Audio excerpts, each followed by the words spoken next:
This edition of Prime News, we beaming live from Douala, Cameroon's economic capital. We begin today's edition of news in the Central region, where members of the National Commission for the Promotion of Bilingualism and Multiculturalism have held their first annual session for the year 2022 in Yaoundé. Focus of their come together is to discuss the financial budget of the Commission for the 2022 financial year. Dolingandi with details in the following report. First biannual session of the Commission for the Promotion of Bilingualism and Multiculturalism for 2022 has taken place in Yaoundé. Talks have centered around validating this year's budget for the Commission, which stands at 2,980,000,000 francs CFA. As the chairperson of the Commission, Peter Mafani Musunge, also revealed during the session that the Commission would stop at nothing in fighting against hate speech and xenophobia currently sprouting roots in some parts of the country.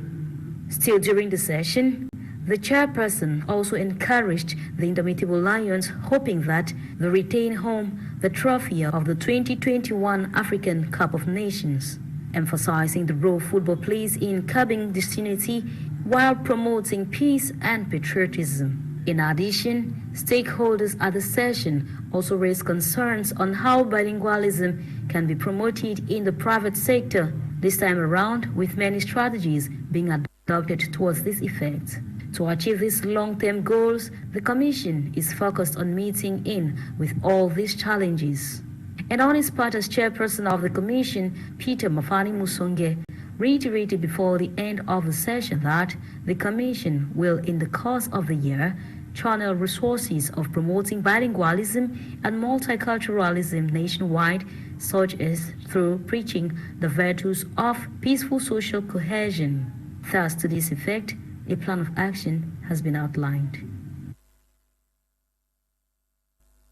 The fifth session of the Rural Electrification and Access to Energy in Underserved Areas in Cameroon, dubbed PERAS, has been launched. The launching ceremony took place in Yaoundé under the chairmanship of the Minister of Water and Energy, Gaston Elundu Esumba Jangang. Thousands more. 687 villages of the far north, Adamawa, east, southwest and northwest regions will benefit from sufficient electricity supply in 2022. This assurance was given on January 17th in Yaoundé by the Minister of Water and Energy, Gaston Elundu, while presiding over the fifth session of the Steering Committee of the Rural Electrification and Access to Energy in Underserved Areas Project, Cameroon.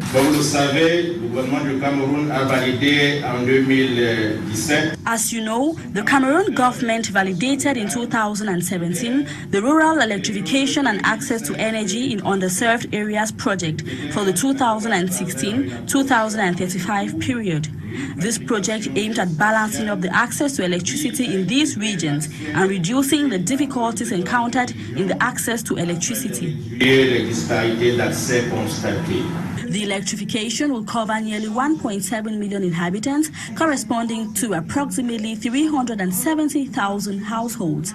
This session of the Steering Committee aims at examining and approving the work plan and annual budget for the 2022 financial year of the program, the cost of which is estimated at billions of francs CFA. It is to solve the access to electricity problem in Cameroon. And concretely, the first one, which we call the pilot phase, to be funded by the revolving fund, is to electrify 163,000 households. When the project will, this 163,000 are in areas already covered by electricity grid, the national grid. When we shall do grid extension and go to rural areas, we will electrify again 124,000 more houses. Fortunately, for the smooth running of the project, the World Bank has mobilized 85 billion to cover for the electrification of 417 localities of the 687 villages selected. The committee confirmed that negotiations are equally ongoing with the European Investment Bank for the realization of the electrification project in the North and Adamawa regions. Du 1er au 5 novembre, nous avons une mission de supervision de la banque. From the 1st to the 5th of November, we had a mission of supervision from the bank, which established a deadline for March 30, because up to now, the financial turnout of the project is not very encouraging. The government and the bank want to accelerate the rate of disbursement for this project. This will be possible as we are beginning the work phase. Despite security challenges in the northwest and southwest regions, among other difficulties faced by the project since 2020, Minister Gaston Elundu believes that over 2 million Cameroonians will have sufficient electricity supply by 2024. Over in the Northwest region, an information seminar for key stakeholders, including senior divisional officers and mayors, to get acquainted with the functions of the Public Independent Conciliator for the Northwest region. Crowned activities marking the launching of the office has ended today in Bamenda. Mayors expressed concerns over limited resources that hinder them from paying their staff in time. Northwest correspondent Charles Kiwa, those are small. Following the launching of the Public Independent Conciliator activities in the Northwest region, an information seminar with key stakeholders, SDOs and mayors to familiarize the start-up of the Public Independent Conciliator office and to function along the seminar January 20 to crown 2 days launching of the PIC activities had 4 points presentation with stakeholders drilled on the rule and functioning of local councils, the law, perception and expectations of the population. We are very happy with the seminar because it has taught us to take to our population that if they are not satisfied with our services, they feel cheated one way or the other, they have a place to complain, which was not the case before. The PIC and his role in the protection and prevention of human rights violation and abuses resulting from relationship between local councils, users and beneficiary population. PIC is a very good initiative. And from what I've learned from this seminar, I think the president of the Independent Conciliatory, the president, was very clear, and he did say that he has really come not to be solving problems. They will work very hard to see that problems are avoided. There's been a lot of misunderstanding with the laws, the new laws, the laws of 2019 enacted by the state. And since many people don't want to believe on what the mayor says, we think that the coming of the PIC will be able to serve as an interface. Ethical issues with inclusiveness and respect for diversity to enhance the effectiveness, though the mayors complain they go through other problems. One council mayor who doubles as first vice national president of the UCCC, Dambon Anthony, requested. In those days, they were not only updated, but then most of the sous-prefects were at the same time the municipal administrators. Yes. Today we have decentralization, which has come with the mayors at the head of this the municipalities. So there are differences. There's a need to revive this law and let this power be. The mayors expressed concern over limited resources that had hindered them from regularly paying their staffs, requested the Northwest Public Independent Conciliator table their concern to appropriate state authorities for solution, expressing concern over limited financial resources that has hindered the Northwest Independent Conciliator Damfu Simon Fai told participants to use the PIC and get to what they want. For the Public Independent Conciliator wants to see an impartial defending the rights of the users and that of providers.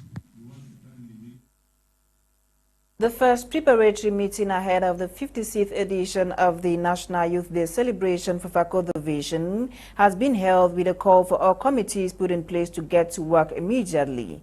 The call was made by the First Assistant Senior Divisional Officer for Fako Division while presiding over the meeting which brought together different stakeholders charged with implementation, coordination and supervision of youth activities in the division, while presenting the National Harmonized Program for the 56th edition as prescribed by the Minister of Youth Affairs and Civic Education. The Divisional Delegate for Fako Division, Isaac Ekombembua, stated that celebrations in the division will fall within the framework of the Harmonized Program, plus in strict respect for all COVID-19 barrier measures.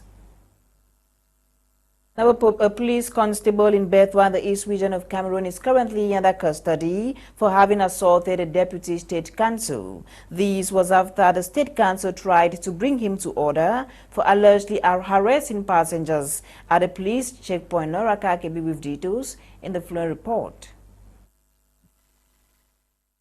Despite the fact that the Minister of Territorial Administration of Cameroon, Paul Atanganji, had issued a communique warning the population to desist from getting physical with law enforcement officers, the uncivil behavior still persists as yesterday, January 20, 2022, in Betwa, a civilian was seen fighting with a police officer.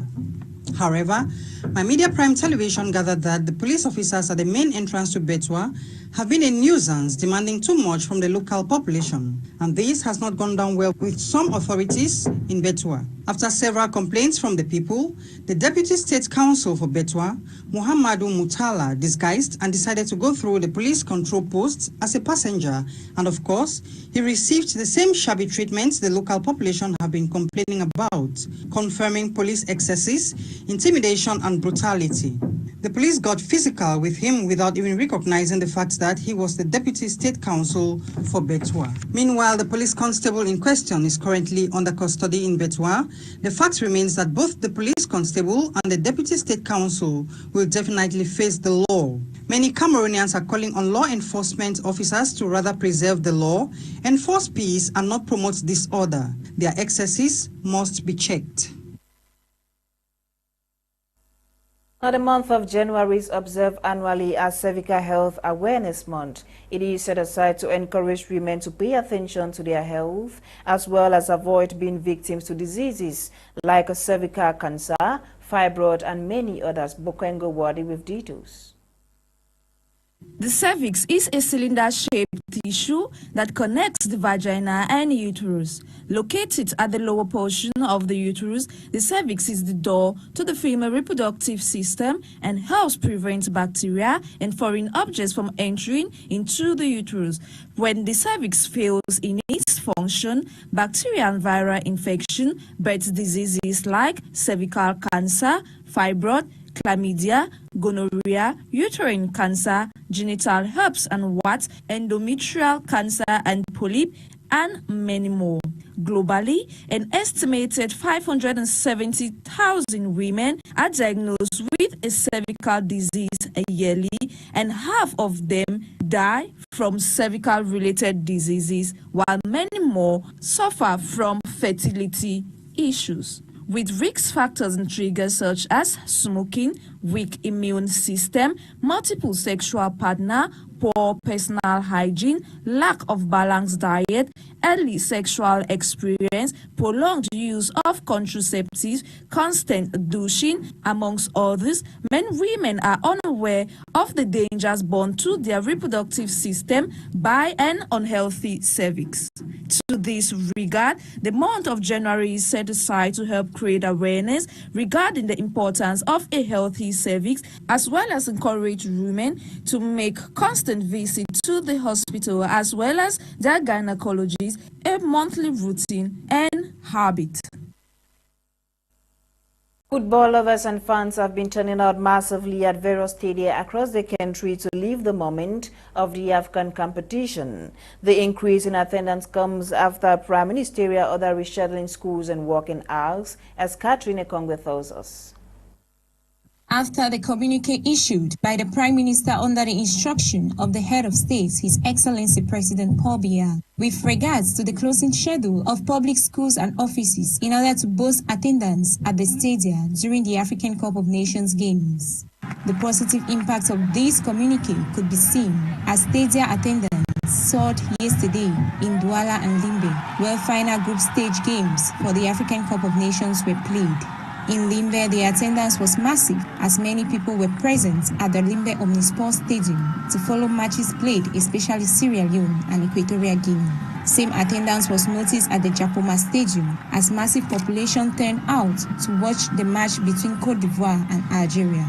The governor of the Southwest region, Bernard Okalia Bilai, has reiterated that the respect of the new presidential instruction on public schools and work schedule must be respected across his area of command, saying that President Paul Biya ordered the move to help step up the attendance at matches of the 33rd edition of the Total Energies African Cup of Nations ongoing in Cameroon. Meanwhile, Governor Samuel Dieudonné Ivaha Dibois of the Littoral region was also present at the Japoma Stadium to watch the encounter between Cote d'Ivoire and Algeria, where there was also massive part of the population. In this light, Governors Okalia Bilai and Samuel Dieudonné Ivaha Dibois has instructed senior divisional officers, delegates, and head of public institutions in their various regions to reinforce move. Fixtures for the final stage of the 2021 Total Energies African competition have been drafted by CAF officials after the last day of play for group matches, during which Algeria was beaten 4-1 and Tunisia bowed to Gambia 1-0. Island Summer with details.